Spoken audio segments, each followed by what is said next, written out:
Hello everyone, this is Cross, and I'd like to show you how I set up my Dungeons & Dragons campaigns on Roll20 and what APIs I recommend that you use if you're new or more experienced. This will be a great start. This is for pro level subscribers on Roll20, as we're going to be making use of the API. So let's get into it. We're going to create a new campaign. And we're going to go to the game settings and select Access Compendium in Game to 5th edition. And we are going to have a custom character sheet. The reason why we're going to have a custom sheet, we're going to be using the shaped character sheet, but it is recommended that you do not use the one-click API for the character sheet or for the APIs associated with them, because if your sheet updates on Monday and your API doesn't update until Tuesday, well then there's going to be incompatibility and your whole campaign is going to break down for about a day or two. That's not what we want to have happen on game day. So for your sake and the sake of the people that you're going to go crying on the forums to, do it this way. You're going to get the HTML, the CSS, and the translations all from GitHub, from the Shapesheet creator, Crix, M. Lenser on GitHub. You're going to go to Shapesheets, his Roll20 character sheets, 5e shaped file. You're going to get the HTML, the CSS, and the translations. You want those all in raw format so that you can just go down the line and cut and paste those directly into this. If you don't know how to do that, Control A to select everything, Control C, then Control V when you click back over here. Great. You're gonna save that. It's gonna take a little bit to upload. I went ahead and did that because my connection's a little slower and I don't want you to have to wait on that. You're then gonna go into the API. So I've already loaded up the shaped companion and the shaped data, and that is from the same location from GitHub. It's still on his. This is the shaped script, and this is the shaped data, and you're going to get those from GitHub as well. And then we're going to load 3 APIs, and I can do that here. We're going to get Torch. You just type it in, add script. It starts up the sandbox again. We want TokenMOD. We have to put our N in there. TokenMOD. And this is just general guides on how all this works. There's a bunch of stuff that you can do with TokenMOD. And then we are going to load up group initiative. Now this combination of APIs, you're going to get a sort of a notification here. You're just going to click OK. All it's telling you is this API uses the same stuff as that other API, and there could be conflicts, but I've never run really into that. After we load these, we are good to go. And we are going to launch the game. And it's going to load up. And a box should pop up here shortly. And I'm just going to drag a token out. I already practiced this one time, as you can see. And we want shaped config. And when we do that, you'll get this box and it just wants you to upgrade. That's fine. You can upgrade just fine. And now everything is good to go. So I'm gonna get that token, and I'm going to get, let's get this token here. And so there's a few things we need to set up. If you use the command group-init, you can see that the bonus stat groups are currently dexterity current. Okay, and what that means is if your dexterity score is an 18, it's going to add 18 to your initiative, not the +4 that D&D tells you. So I've went ahead and created a couple of macros for this. You don't have to. You just can enter in this command. You're only going to use this one time. But I wanted to show it to you. Group-init del group 1, so it's delete group 1. And that is because dexterity current is group 1. So we're going to go ahead and activate that. And it's going to update. And if I show you, the bonus stat groups are gone. The next thing you want to do is, and I normally type this in, I'm just doing this for your benefit, is group-init add group Stat-DnD dexterity. Great. We activate that. We'll see that we've added Stat-DnD dexterity. Great. Now we are looking at the modifier. So we've set up group initiative. Now it's time to set up the shaped companion. We !shaped-config. And all these commands are in the documentation that comes with the API. First thing we're going to do is look at the token defaults. You can have numbered tokens if you want. I don't use it. I prefer to leave them off, and I can show you why in a little bit. Show name to players. I don't show the name of the token to the players. The thing that I immediately go to is token bar options here. We're going to go ahead and click view. Now I set the attribute for bar 3 to HP, capital H, capital P. Click max and turn off max. I'm going to change this to AC. Okay. Then I'm going to set the link to PC only on all 3. And I'm not going to show any of the bars to the players. Now this is my style. You can show the bars to your players if that's your way of doing things. It's not mine. I prefer to do descriptors, letting players know, hey, this guy's about at half health. This guy's about at quarter health or so. And they need to start listening to those things to know how far along these creatures are. Go back to the main menu, new characters. I want all of my rolls to be whispered to me by default. Roll options, I want them to just go ahead and roll 2. The reason for that is if they have advantage or disadvantage, I just want everybody to just roll 2 dice automatically. That way, there's no question of, okay, I'm going to click this thing and, oh, by the way, you have advantage, go ahead and roll it again. It just saves time if everybody just goes ahead and rolls 2. It's just a lot easier. Show name on the roll template. You want to make sure you know who's rolling. Display settings, we can take a look at that. We want passive skills. We want the weight. Show crit range, we can go ahead and turn that on. And I want auto use ammo, and I want auto spell points, spell slots off, because occasionally you'll click a spell or you'll have to re-click a spell occasionally, and you don't want that to automatically use their resources. House rule settings. For my game, HP recovered on a long rest is nothing, so I'm going to click that, submit, and hit dice recovered on a long rest is half, so that's correct. You can have custom classes turned on if you use that.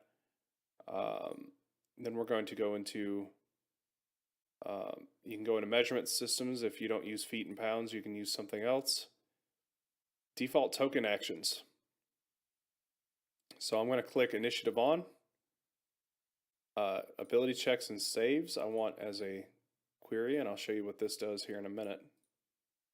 And you can look through some of the other options if you prefer those. I just prefer this one. Offense none. Spells, I want spells. Stat block, I want that. And I don't want it cluttered up too badly, so I'm going to leave all this stuff off. Actions, I want individual actions. Cool. That will take care of this menu. Character sheet enhancements, roll HP on drop, process hit dice automatically, Okay. Show ammo recovery buttons. We want that on. I'll show you what that does. Hopefully. And now we should be good to go. So I've already created the macros for the import monster and the import spells, shaped monsters and shaped spells.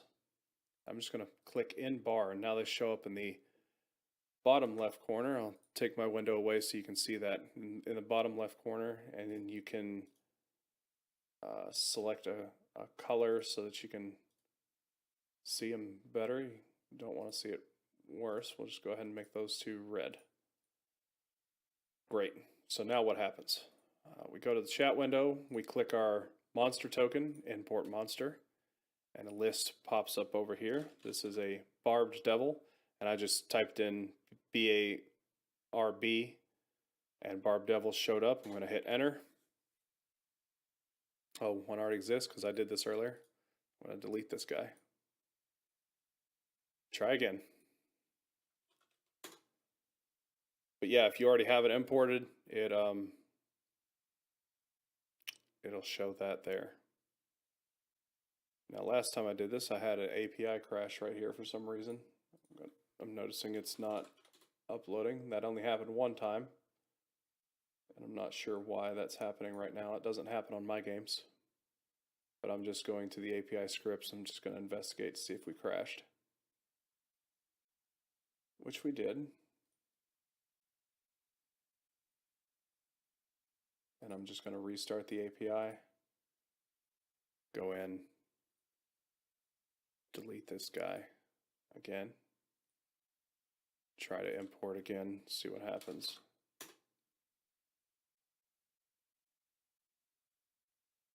Barb Devil import complete.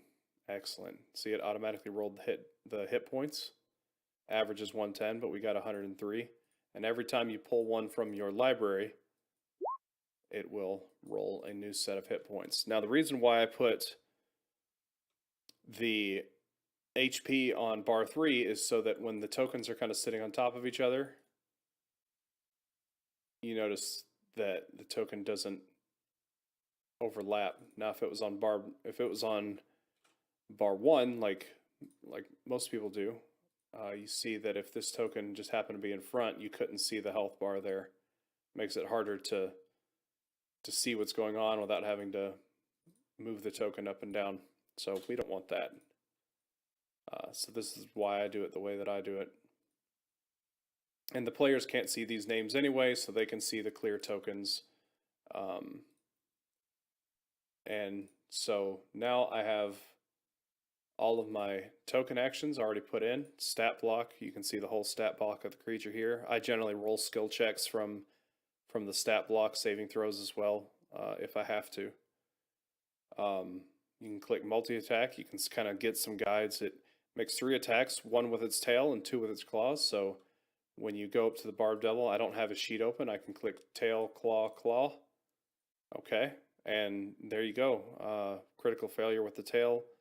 He would probably hit with that claw and hit with the other claw, and kind of let you do that a little bit more on the fly. If you wanted to use this hurl flame ability, there you go.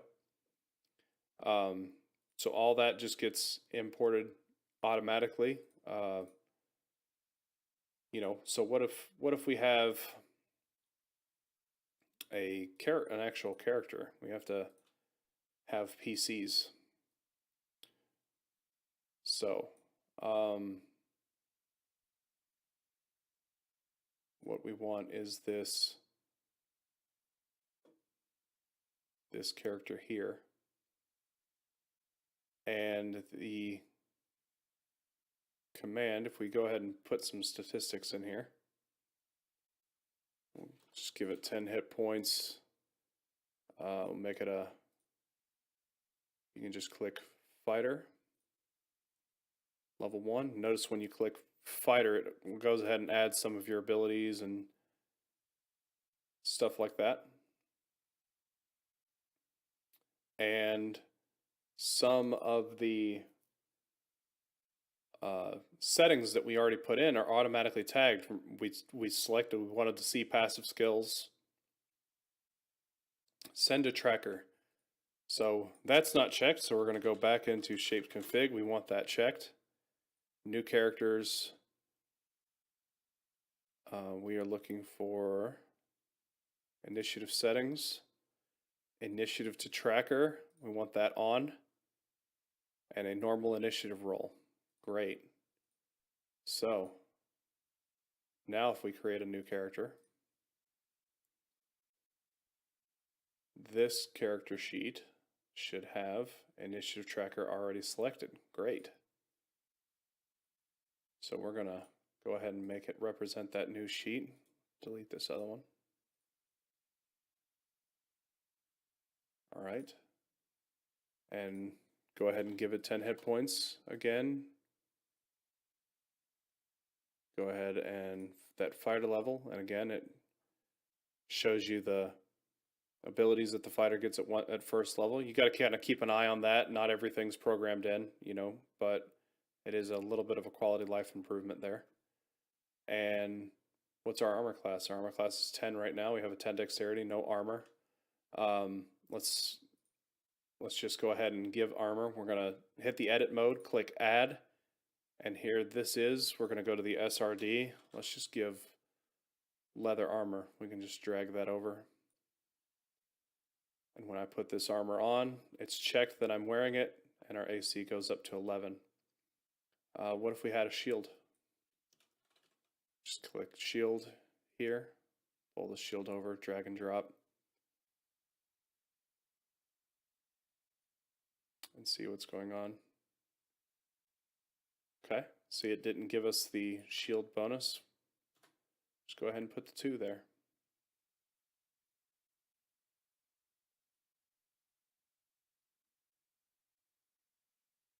Oh, and we need the type of armor to be shield. That would be helpful. And that's how you'd manually kind of put that in. We now have a 13 armor class. Great. Now you can manually set this sheet up if you wanted to, but if you wanted to, let's go ahead and make a macro. This is something we would do often. Shaped, apply defaults, I believe is that command, and I just call that the Bootstrap Macro. And I'm going to put that down there. We're going to see what happens. Now, for all of this, you have to have the tokens selected. Now notice it linked the AC, the speed, and the HP. It set the hit points to max. That was what the turning the max on for the bar 3 did. It does not let us see bar 3 and name. So we need to make sure to turn those on, because I like for the players to see other players' hit point bars and names. I'm going to go to edit, default token, remove, use select token. So that's how I set up my player tokens. And notice there wasn't a speed in the blue. Now the blue, I allow players to kind of use whatever they want if they don't want to know their speed, but if we go ahead and put the speed in there and notice it does that, it does that. If we have something that subtracts our speed by 5, notice it changes the speed on the character sheet. Great. So that's how we would set up the token. Notice we already have some of these things here for our players to click, and now they can see that. What happens when we give them a, let's say, a long sword? Just drag that over, long sword. It gives you the long sword and the versatile. Uncheck the edit mode. Well, that didn't update. You kind of have to have something already in the category for it to show up. So I'm gonna have to bootstrap again.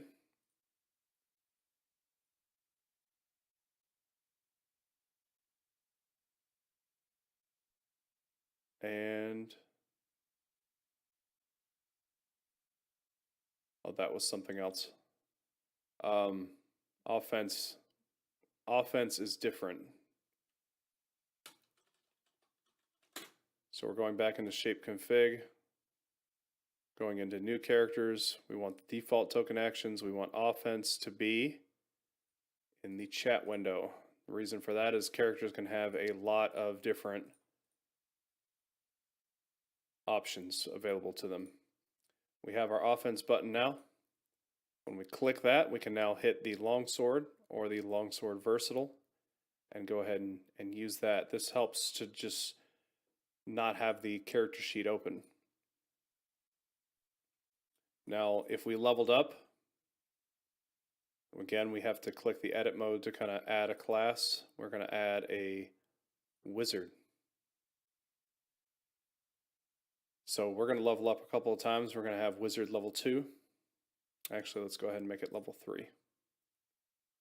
So now we're a wizard level 3, and now we have spell slots. If we close this, spell slots are at 0, 4, and 0, 2. If we hit the long rest button, it'll reset those and all long rest charges. But now we need spells. It takes forever to get our spells, right?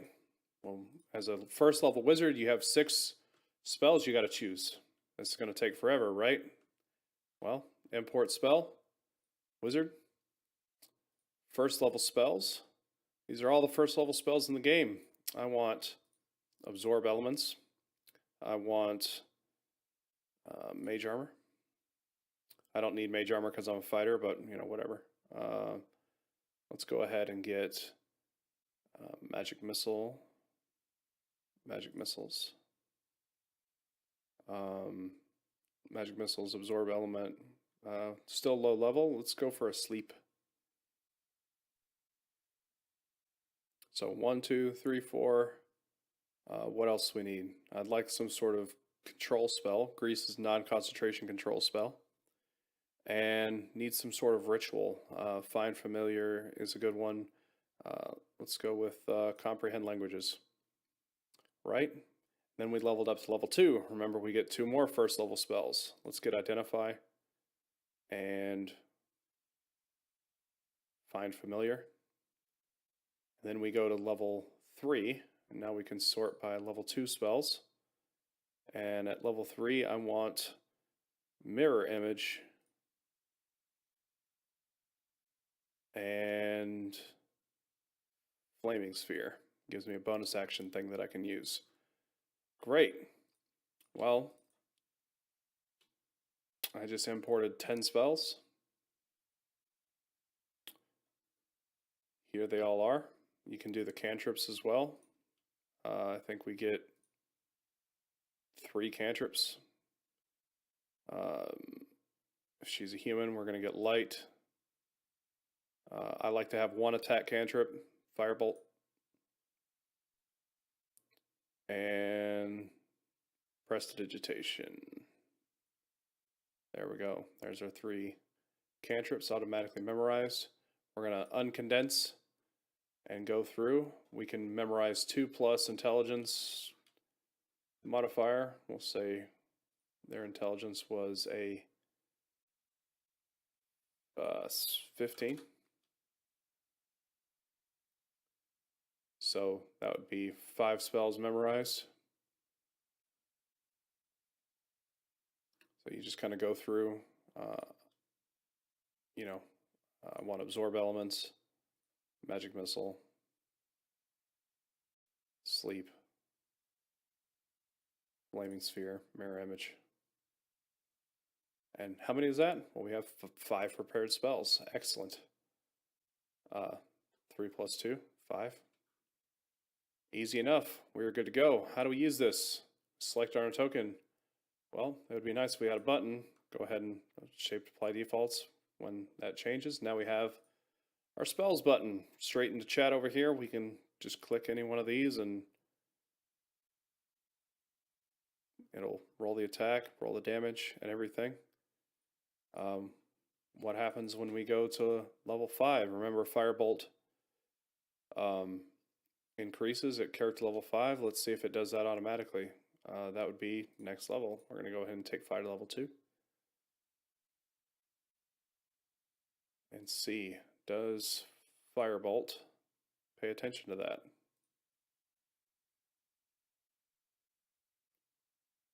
Clearly it does. We were level 4, it rolled 1d10. Level 5, we rolled 2d10. Great. Well, now I have a level 5 character, all my spells picked. I have these monsters that I can throw down on the board. All I need is some maps and good to go. That's how I set up my campaigns, and that's what saves me a lot of time. I hope you enjoyed this video, and we'll see you guys again next time.